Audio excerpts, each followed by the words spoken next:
Breaking news ఇద్దరు భార్యలు కలిసి భర్తను చంపేస్తే ఊరంతా పండగ చేసుకుంటోంది. నిజానికి ఆ వ్యక్తిని మొత్తం ఊరంతా కలిసి చంపేయాలి అని అనుకున్నారు. ఎందుకంటే మహిళ ఒంటరిగా కనిపిస్తే వాడి ఆలోచనలన్నీ కామంతో నిండిపోతాయి. తల్లని లేదు, చెల్లని లేదు, అక్కని లేదు, ఏ బంధం అని లేదు. వాడి కళ్ళ ముందు మహిళ కనబడితే చాలు వాడి ఆలోచనలన్నీ కామంతో నిండిపోతాయి. ఎంతోమంది ఆడబిడ్డలను ఆ ఊర్లో వాడు చెరిచేశాడు అని చెబుతూ ఉన్నారు. ఆ రాక్షసుడి పీడ ఎప్పుడు విరగడవుతుందని ఊరంతా ఎదురు చూశారు.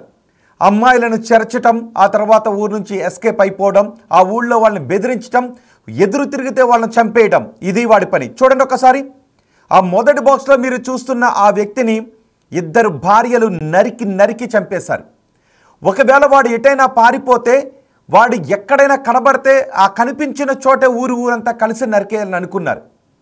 ఆ వ్యక్తి చెల్లెలు కూడా చెప్తుంది తనను కూడా చెరిచేశాడు అని. తల్లి, చెల్లి, అక్క అని తేడా లేదు. ఇంకేంటి అంటే భార్యల కళ్ళ ముందే చెల్లెలు వరుస అయ్యే వాళ్ళను చెరిచే అత్యంత దుర్మార్గుడు అని వాళ్ళ చెల్లెలు చెబుతోంది. బహుశా ఇలా చెప్తూ ఉంటే ఇలాంటివి కొన్ని సినిమాల్లోనో లేదంటే రాక్షసుల కథల్లోనో చూస్తూ ఉంటాం. మనుషుల్లో కూడా ఇలాంటి వాళ్ళు ఉంటారని మీకు అనిపిస్తుందా? అనిపిస్తే అదిగో మీ కళ్ళ ముందు కనిపిస్తున్న ఆ ఫోటోగ్రాఫ్లో కనిపిస్తున్న ఆ వ్యక్తే అలాంటి రాక్షసుడి. ఘటన ఎక్కడో కాదు, జనగామ జిల్లాలో ఈ ఘటన చోటు చేసుకుంది. ఇద్దరిని పెళ్లి చేసుకున్నాడు. వాళ్ళను కూడా ఇలాగే బలవంతంగా పెళ్లి చేసుకున్నాడు. ఆ తర్వాత తల్లిని కూడా తల్లకిందులుగా వేలాడదీశాడు అని అతని చెల్లి చెబుతోంది.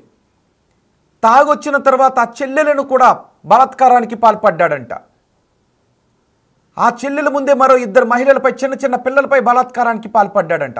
ఇదంతా ఎక్కడో తెలుసా? జనగామ జిల్లాలో చోటు చేసుకుంది. ఈ రాక్షసుడి పీడ ఎప్పుడు విరగడవుతుందని వాళ్ళందరూ ఎదురు చూశారు.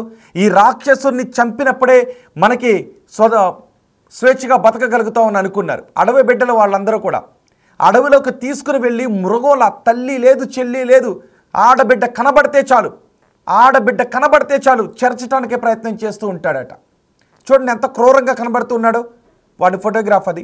ఇప్పుడు ఇద్దరు భార్యలు అపర కాళ్ళులా మారిపోయారు. వాళ్ళిద్దరూ కలిసి వీడిని కొట్టి చంపేశారు. చంపిన తర్వాత ఇప్పుడు ఊరంతా ఏమంటుందో తెలుసా? ఒక రాక్షసుడి పీడ మాకు విరగడయింది అని అంటూ ఉన్నారు. వాళ్ళందరూ నిజంగానే చూస్తూ ఉంటే ఏదో ఒక సినిమాలో చూపించినట్టుగా గుంపుగా వచ్చి ఈ రోజుతో మాకు రాక్షసుడి పీడ విరగడైంది అని అంటూ ఉన్నారు. వాళ్ళిద్దరు ఆ భర్తను చంపుతుంటే ఊళ్ళో ఎవ్వరూ కూడా అడ్డు రాలేదు. ఒక దశలో ఇంకా వాళ్ళ నుంచి తప్పించుకోలేను, ఇంకా చనిపోతున్నానని తెలిసి అక్కడి నుంచి పారిపోయే ప్రయత్నం చేసిన ఆ ఊరి వాళ్ళందరూ కూడా ఎటు పరుగు పెడితే అటు ఆ దారి కాచి మరీ చంపేద్దామని అనుకున్నారంట. ఒక్కసారి ఆ ఊళ్ళో ఒకరి మాటలు విందాం. అతన్ని చంపేసేటప్పుడు అతన్ని చచ్చిపోయాడు అనే బాధ రాలేదు. అతను కొట్టి చంపుతూ ఉంటే మాకు ఏ దయా కూడా కలగలేదు. ఒక రాక్షసుడి పీడ విరగడవుతోందని మేము అనుకున్నామని చెప్తున్నారు. భర్తని ఇద్దరు భార్యలు కలిసి గొడ్డలు తీసుకుని నరికి చంపేశారు. ఒక రాక్షసుడి పీడ విరగడైంది అని అనుకుంటూ ఉన్నారు. నిజానికి ఇలాంటివి మనం కొన్ని పురాణాల్లో చదువుతుంటుంటాం. రాక్షసులు ఎంత క్రూరంగా ఉన్నారు, వాళ్ళకి వాయు వరుసలు అనేవి ఉండవు. ఇలాంటివి మనం రాక్షసుల గురించే మాట్లాడుకుంటూ ఉంటాం. రాక్షస వధ జరిగిన దాన్నే మనం పండుగల రూపంలో జరుపుకుంటూ ఉన్నాం. ఇప్పుడు ఆ గూడెంలో, ఈ జగిత్యాల జిల్లాలో, ఆ లింగాల గణపురంలో ఈ హత్య తర్వాత ఆ ఏరియాలో ఉన్న వాళ్ళందరూ కూడా ఇప్పుడు పండుగ చేసుకుంటున్నాం అని చెప్తున్నారు. ఒక రాక్షసుడి పీడ విరగడైంది అని చెబుతూ ఉన్నారు. ఒకసారి వాళ్ళు ఏం మాట్లాడారో చూద్దాం. ఇంకా ఉరికిపోయిండేమో ఆడు వచ్చినాక అప్పుడు చెప్తాం సంగతి అని సప్పుడు దాకా అలా చిన్న పిల్లం దొరకబట్టింది. అలా పిల్లమే దొరకబట్టి నువ్వు మా అక్క కూడా చంపుతావు, మాకు కూడా చంపుతావు, ఇంకా వేరేటోళ్ళు ఆ చిన్నమ్మ కూడా చంపి ఇంకా మాకు చంపడానికి వస్తా. గొడ్డలు ఉంటుంది, గొడ్డలతో ఇసురు కొడితే తలకాయలు వేసిపోతే మేము అందరం కోసేసి అందరికీ పిలుస్తుంది. ఆమెనే కోసి అందరికీ పిలిస్తే మేము అందరు పోయి చూసి, కానీ మేమైతే ముట్టలే, మా బావ కొట్టలే, ఎవరు కొట్టాలి. కోసే వరకు నువ్వు అందరూ ఉసురు ఎన్ని సంవత్సరాలు అలా ఉసురు పోసుకుంటావురా, నువ్వు మంచిగా చచ్చినావని మా బావనే గొడ్డలు తీసుకుని చచ్చిండో లేదా అని ఒట్టిగానే ఇట్లా కొట్టింది. దానికి చూసి కొట్టిండు అని పోలీసు వాళ్ళకు కూడా కేసు పెడతారు సార్. మా బావకు ఒక్క కేసు పెట్టిన అనుకో ఈ గూడెం కదిలి వచ్చి అన్నీ ఊరి అని పెట్టుకొచ్చేస్తా, లేకుండా మందాన పోసుకొచ్చేస్తా అంతే. ఇంకా దానికన్నా ముచ్చట ఎక్కువ ఏం లేదు. ఇంకా ఉరికిపోయిండేమో ఆడు వచ్చినాక అప్పుడు చెప్తాం సంగతి అని సప్పుడు దాకా అలా చిన్న పిల్లం దొరకబట్టింది. అలా పిల్లమే దొరకబట్టి నువ్వు మా అక్క కూడా చంపుతావు మాకు కూడా చంపుతావు ఇంకా వేరేటోళ్ళ చిన్నమ్మ కూడా చంపి ఇంకా మాకు చంపడానికి వస్తావు గొడ్డలు ఉంటుంది గొడ్డలతో ఇసురు కొట్టింది ఇసురు కొడితే తలకాయలు వేసిపోతే మేము అందరం కోసేసి అందరికీ పిలుస్తుంది ఆమెనే కోసి అందరికీ పిలిస్తే మేము అందరు పోయి చూసాం కానీ మేమైతే ముట్టలే మా బావ కొట్టలే ఎవరు కొట్టాలి కోసే వరకు నువ్వు అందరూ ఉసురు ఎన్ని సంవత్సరాలు అలా ఉసురు పోసుకుంటావురా నువ్వు మంచిగా చచ్చినావని మా బావనే గొడ్డలు తీసుకుని చచ్చిండో లేదా అని ఒట్టిగానే ఇట్లా కొట్టింది దానికి చూసి చంపిండు అని పోలీసు వాళ్ళకి కూడా కేసు పెడతారు సార్ మా బావకు ఒక్క కేసు పెట్టాను అనుకో ఈ గూడెం కదిలి వచ్చి అన్నీ ఊరి అని పెట్టుకొని వస్తా లేకుండా మందాన పోసుకొని అంతే ఇంకా దానికన్నా ముచ్చట ఎక్కువ ఏం లేదు బావ వరుస అవుతాడు అతని గొడ్డలు తీసుకుని కొడితే తల లెగిసిపోయిందంట లెగిసిపోయిన తర్వాత ఒక రాక్షసుడు చనిపోయాడని అనుకుంటూ ఉన్నామని ఆమె చెప్తోంది చెల్లెలు వరుస అయ్యే ఇంకొక మహిళ చెప్తూ ఉంది ఆ దుర్మార్గుడు ఇక్కడున్న మహిళను చేర్చడానికి ప్రయత్నం చేశాడు అని బహిరంగ శిక్ష వేశారు ఆ గూడెంలో జనగామ జిల్లాలో ఆ పెట్లగూడెంలో ఆ నరరూప రాక్షసుడికి బహిరంగ శిక్ష వేశారు ఊరంతా కలిసి వాడు ఎంత దుర్మార్గుడు అంటే ఆ ఊళ్ళో మహిళలు పట్టపగలే బయటికి వెళ్ళాలి అంటే భయపడతారు మహిళలు మాత్రమే కాదు వాడి కళ్ళ ముందు నుంచి కన్న తల్లి బయటకు వెళ్ళాలన్నా భయపడుతుంది అంతటి దుర్మార్గుడు కన్న తల్లి కన్న బిడ్డను ముందు నుంచి నడుచుకొని వెళ్ళాలి అంటే భయపడేంత దుర్మార్గమైన పరిస్థితి అక్కడ ఉండేది వాడు బతుకున్నంత కాలం చెల్లెలు వరుస అయ్యే వాళ్ళని కూడా ఎంతోమందిని చేశాడు ఎంతోమందిని చంపేశాడు 30 మంది మహిళల వరకు వాడిని చేర్చారు అని చెప్తున్నారు సుమారు 4-5 వరకు వాడి చేతిలో హత్యకు గురైన వాళ్ళు ఉన్నారు అని చెప్తున్నారు బహిరంగంగా ఊరంతా కళ్ళ చూస్తూ ఉండగా వాడిని చంపడం మాకు ఆనందంగా ఉంది అని ఆ ఊరు అందరూ చెప్తున్నారు నిజానికి ఎక్కడైనా ఒక మనిషి ప్రాణం పోతూ ఉంటే అయ్యో పాపం అని అనుకుంటాం కదా కానీ వాళ్ళు అలా అనుకోలేదు చంపండి నరికి చంపండి వెదవని అని వాళ్ళంతా సంబరాలు చేసుకున్నారు వాడు కొన ఊపిరి ఆగిపోయేటప్పుడు ఏమనుకున్నారు అంటే అదిగో రాక్షసుడు చనిపోతున్నాడు అని అచ్చం పురాణాల్లో లానే ఈ పిట్లగూడెంలో కూడా చోటు చేసుకుంది వాడిని తరిమి గతంలో కూడా పోలీసులు కంప్లైంట్ ఇచ్చారు అని చెప్తున్నారు కానీ పోలీసులు ఎవరు కూడా వాడి గురించి పెద్దగా పట్టించుకోలేదు అని చెప్తున్నారు దీంతో వాడిని నరికి చంపాలి అని 2 భార్యలు అనుకున్నారు ఆ 2 భార్యల ముందే చెల్లెలు వరుస అయ్యే వాళ్ళని కూడా చేర్చాడంట ఈ దుర్మార్గుడు దీంతో ఊరంతా ఏకమైంది భార్యలు కాలికల్లా మారిపోయారు అపర కాలికలా మారిపోయారు భర్తను గొడ్డలతో నరికి చంపుతూ ఉంటే ఆ రాక్షసుడి రక్తాన్ని కలజూసి ఊరంతా ఇప్పుడు శాంతించిన పరిస్థితి కనిపిస్తోంది ఇంకొకటి ఎవరైనా ఆ ఊళ్ళో వీడిని చూసి నేను అని ఇంకొకటి ఎవరైనా ఇలాంటి ఆలోచనతో ముందుకు రావాలి అంటే వాని తలలు కూడా ఇలాగే లేచిపోతాయనే ఒక సంకేతాన్ని ఆ పిట్లగూడెం వాసులు ఇచ్చారు అఫ్కోర్స్ నిజానికి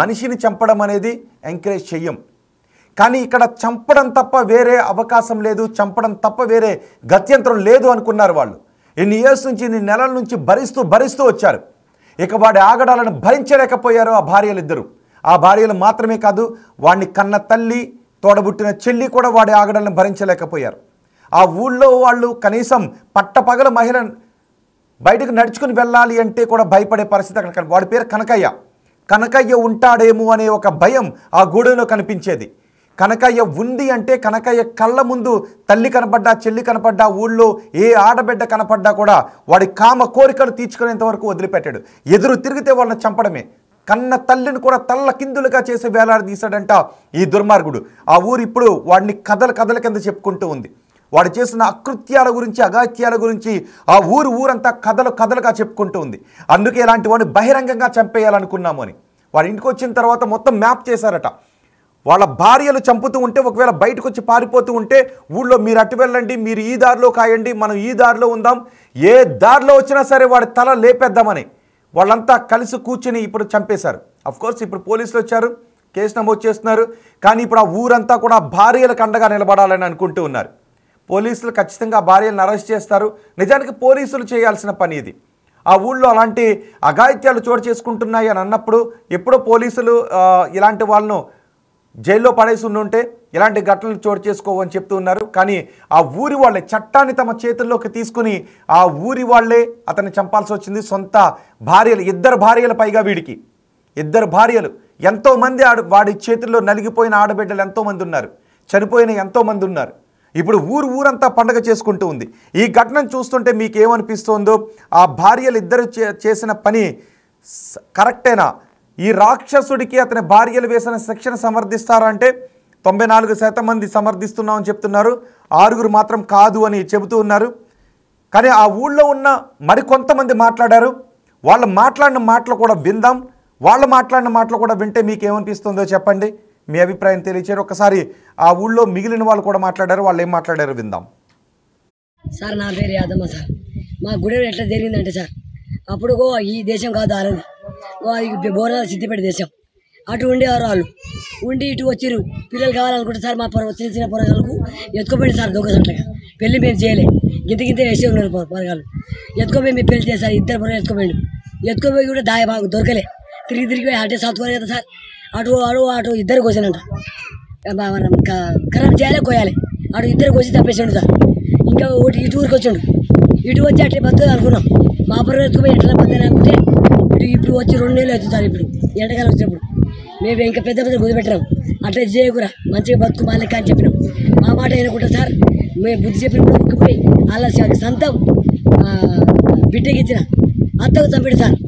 ఆయన ఖరాబ్ చేసాడు, కోసేసాడు సార్. ఖరాబ్ చేసి పెద్ద తోట మంచిగా బత్తాయి కింద పెద్ద కాయలు ఆయనక తోట ఉరుకుతాడు సార్. వాళ్ళు 2 ముసలోళ్ళు, బిడ్డకి ఇచ్చిన ముసలోలే సార్. నా మన్ను కూడా వచ్చింది అని అనుకుర్రు. కాళ్ళు తాపిరంట, కూడా తాపిందంట. ఏమైనా తాపించినాక సార్ రాత్రి పడ్డాక గొడ్డలు పెద్ద బస్సులు కట్ట తీసుకుపోయి బాగా పొడిచేసిండు సార్. మంచి ఘోరం, పెద్ద ఘోరం అయిపోయింది. మేము దేవుని పండుగ చేసుకుంటున్నాం సార్. దేవుని పండుగ చేసుకున్నప్పుడు మేము పిల్లలు జల్లు గుడికాల పండుకున్నాం. వాళ్ళు ఏం చేసారు, వాళ్ళ అమ్మ వాళ్ళ రోడ్డు మీద వాళ్ళు పన్నారు. వాడు తిండి చూడలేదు, మా మోకం చూడలేదు. ఆ 12 గంటల రాత్రికి ఇక మేము ఆడ పండుకున్నాక అయ్యో అమ్మ అనుకుని లేదు. కానీ ఇక వాడు ఏది వాళ్ళ అది పెద్ద భార్య సుక్కవ ఏం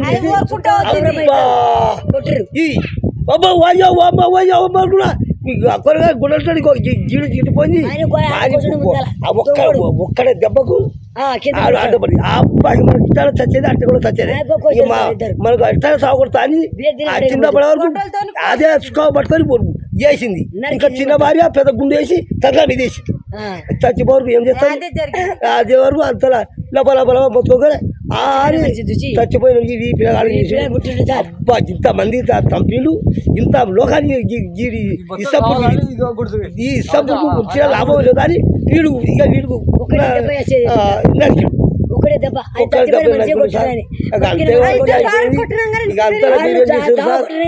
మన పోలీసు వాళ్ళు ఏం చేసారు సార్, 3 నెలలు తిరిగిర్రు. తిరిగి వాళ్ళు చూడలేదా, కాళ్ళు కట్టాము, చేయి కట్టాము, ఒక్కడే ఉరుకుడు. మళ్ళా వాళ్ళు మన అమిత్ షా పెట్టారు, అరే నా సంతాలు ఇట్లా పెట్టారు. అరే మీరు 2 నెలల దాకా మేము తిరిగి నా ఇష్టపడితేనేమో మీరు పట్టుకొని ఏమైనా చేసుకోండి, మాకు లేదు, మాకు ఏం లేదు అని మన సార్లు చెప్పారు. సార్లు చెప్తే 2 నెలలు వెళ్ళిపోయినాయి. 2 నెలలు వెళ్ళిపోయినాక తర్వాత మన పోలీసులే మరి అప్పుడు వాళ్ళు వాడు ఆడ పట్టుకున్నప్పుడు వాళ్ళు చూసిరు పోయినప్పుడు వాళ్ళు చెక్ చేసుకోవాలి కదా, చెక్ లేదు, మీకు లేదు. ఆఖరి మా పాలన మా బొడిగా పోయేదాన్ని దగ్గర వచ్చింది. ఆ అబ్బాయికి పోలీసులు పట్టరు, ఎవరు పట్టరు, దీనికి ఎట్లా మనమే తప్పేయాలని మన అబ్బాయిగా తప్పేసి ఆడలు తప్పేసి పారేసి ఇక మా గంటలో పోయిందని ఇప్పుడు మా దేవుని మొక్కుడు సార్. ఇక తప్పు అంతే అయింది కానీ ఏమైనా ఎక్కువ లేదు తక్కువ లేదు సార్. కరెక్ట్గా ఆడేళ్ళు మాత్రం ఖతం చేయి పారేసి కాస మారుతుంది. వాళ్ళిద్దరూ ఆడమొగలు టోటల్ పట్టారు సార్. టోటల్ మీద ఏమైనా 1 లక్ష బాకీ పడ్డది మా వాళ్ళకు. 1 లక్ష బాకీ పడితే మా వాళ్ళు ఏం చేసారు, టోటల్ అన్న పట్టి ఆ బాకీ అది తీసుకుందామని ఆడమొగలు ఇద్దరే పొట్టిగా ఉన్నారు. ఇంత పొట్టిగా వాళ్ళిద్దరు బతుకు జోలిపోలేదు. వాళ్ళ బిడ్డనేమో ఒక రోజుకు 10 సార్లు 20 సార్లు వాళ్ళ బిడ్డను కొడతాడు. అట్లా చూసి వాళ్ళ బిడ్డ దగ్గరనే ఉండి లాభం ఎందుకు, మా అమ్మ దగ్గర పోతా అని మా వాళ్ళ అమ్మ దగ్గర అదే బాబు వాళ్ళ అమ్మ దగ్గర పోయినాకనే గడికి ఒకసారి నీ అమ్మ దగ్గర ఎట్లా పోతావు, నీ అమ్మకి చంపితే నువ్వు నా దగ్గర ఉంటావు, లేకుంటే ఉండవు అని వాళ్ళ అమ్మని చంపిండు. ఆ రాత్రి బాగా దాగిపోయి ఇప్పుడు చంపి నెల అవుతుంది, 2 నెలలు అవుతుంది చంపి. కాసం మన గుండాల మన జిడకలు ఆపుతారు గుండాలం శుద్ధాలు అటు చంపారు. అటు చంపితే ఆసారి అట్లా అయింది. మళ్ళీ వచ్చి 15 రోజుల కిందేమో మా చిన్నమ్మ బిడ్డను చెడగొట్టి కాళ్ళు చేతులు ఇరగొట్టి బస్తాల ముఖం కాళ్ళు అన్ని ముద్ద చేసి కట్ చేసి కాళ్ళ బస్తాలు వేసి వాళ్ళ నెలలో కాలువలు ఉంటాయిగా కాలువలు పోయి వేసిండు. అట్లా 2-3 రోజులు ఇద్దరికో 5గురికి చంపిండు. చంపినాక మా వాళ్ళు ఎందుకు ఊరుకుంటారు? బయటికి పోతారు, మేకలు ఎంట పోతారు, పశువులు ఎంట పోతారు, ఒక్కొక్కరు పోతారుగా 10 మనం మళ్ళీ ఇంత దగ్గర ఒక్కలానే వస్తారా? అట్లా అయితే మా వాళ్ళు ఏం చేశారు, బుజ్జి మీరు ఒక్కొక్కరు పోకురి మన ఇంటికి మన గూడానికి కీడు తలిగింది. ఆడే దొరికిన కూడా పట్టుకొచ్చి చంపుడే కానీ ఆడు వచ్చి వాళ్ళ కాళ్ళతో ఆడు వచ్చినాకనే చంపేయాలి. కానీ మనం ఇంకా మళ్ళీ పోలీసు వాళ్ళు ఏమంటారు, వాళ్ళు కొట్టిరు, వాళ్ళు ఉరికిరు, పట్టుకొచ్చిరు, కొట్టిరు అని ఇంకా మన మీద కేసు పడతారు. బుజ్జి మనం అట్లా చేయవద్దు. కాలుతో మా ఇంటికి వచ్చినాకనే మన అందరం కలిసి చంపేస్తే అయిపోతుంది అని మా బుజ్జి వాళ్ళు అందరు చెప్పారు. ఆ రాత్రి మా ఇంటికి మా గూడెం కాడ మేము పెద్ద పండుగ అయింది. మేము అందరం పెద్ద పండుగ కాడ ఉన్నాం. మరి ఆ ఇద్దరు భార్యలేమో నాటేయడానికి పోయారు. నాటేసి వచ్చి ఇంత బుక్కెడంత అన్నం తిన్నారు. 2 పన్నారు. ఒక కోడి ఇంత కొడుకున్నారు. 2 పిల్లలు వాళ్ళు పన్నారు. వాళ్ళు పన్నాక 1:30కు వచ్చి నువ్వు నా వెంట వస్తావా లేవనే, నా వెంట వస్తావా లేవా, లేకుంటే నీకు ఇన్నే కోసి పోతానే, నీకు ఇన్ని బొంద పెట్టిపోతానే అని బాగా కొట్టిండంట. మాకు కూడా ఎరకలేదు. బాగా జుట్టు బట్టి గుంజిండంట, కొట్టిండంట. అగో ఈడ కోసుకుపోయింది, అగో ఈడ కోసుకుపోయింది. దెబ్బలు బాగా తగిలితే మా బుజ్జి ఉరికి వచ్చి మేము ఆడ ఉంటే మా బుజ్జి ఉరికి ఇట్లా పడి ఉరికి వచ్చి మా అమ్మ నాయన మాకు చంపేస్తుండు, మేమైతే బతుకం మాకు చంపేస్తుండు ట్రారీ అని కూతలు పెడితే మా చిన్నమ్మ ఏం చేసింది, ఏడు అని అందరూ ఉరికి వచ్చారు. చూసినాం, కనబడలేక ఇంకా ఉరికిపోయిండేమో. ఆడు వచ్చినాక అప్పుడు చెప్తాం సంగతి అని సప్పుడు జాగుకున్నాం. అలా చిన్న పిల్లం దొరకబట్టింది. వాళ్ళ పిల్లమే దొరకబట్టి నువ్వు మా అక్క కూడా చంపుతావు, మాకు కూడా చంపుతావు, ఇంకా వేరే వాళ్ళ చిన్నమ్మ కూడా చంపి ఇంకా మాకు చంపడానికి వస్తావు. గొడ్డలు ఉంటుంది, గొడ్డలతో ఇసురు కొడితే తలకాయలు వేసిపోతే మేము అందరం కోసేసి అందరికీ పిలుస్తుంది. వాళ్ళు 2 పిల్లలే చంపిస్తుండే. నా అమ్మని ఎట్లా మింగినాం, మేము 2 అక్క చెల్లెని చేసుకున్నాం. మా అమ్మని చంపేసి మాకు అడవిలో తీసుకుపోయినాం. వాళ్ళే నరికిర్రు. వాళ్ళ జీవితం పోయినాక ఇట్లా ముట్టే తప్పు. ఇదే అయితే సార్లు కూడా ఇట్లా చెప్తున్నాయి. ఆ సార్లు కూడా మేము నా తమ్మునికి ఏమైనా చేసిరు అనుకో, ఏమైనా కేసు కట్ట పెట్టిరు అనుకో, మేము అన్నే మంది ఈ జనమంతా 1000 మంది ఉన్నాం, 7 మంది అన్నే చేస్తాం. మేము మాకు ఈ వనవాసం 10 సంవత్సరాల నుంచి ఇదే వనవాసం, ఇదే గొడవ, అదే పాపం తల్ల మన శని వెళ్ళిపోతుంది. మీ గంట మీ ఊర్లో తప్పు చేస్తారు అనుకో, మీరు ఘోషిస్తలేరా? కోసి 6 నెలలు 7 నెలలు కూడా ఉండి కేసు పెట్టి కూడా ఇసిపెట్టి వస్తలేరు, శనిపోతలేదు. మేము ఊరి కిందకి వెళ్ళిపోతున్నా, మేము కూడా అట్లే చేసినాము. మా శనిపోతుంది నాయన. మేము ఒకరొక్కరు పోవాలంటే మేకల కాడ ఎక్కడ పోతాను అనుకో, ఇక అట్నే చేసి ఖరాబ్ చేసి చంపేస్తాను అనుకో. ఇక వాళ్ళ పిల్లల జైల్లో ఎటు హాకం కావాలి? అలా 2 పిల్లలే చంపారు. మేమైతే ముట్టలేదు. కానీ మా తమ్ముడు ముట్టే వరకు 7వ కాలు తీసి పొరగాలు దొరకలేక అదే పాప శని అనుకో తెలియదు. నా తమ్మునికి ఏమైనా కేసు గట్రా రాసిరనుకో, అది ఆడ పోయి టన్నులే వస్తాం, ఆ జనగా ఊళ్ళే అన్న సత్తాం.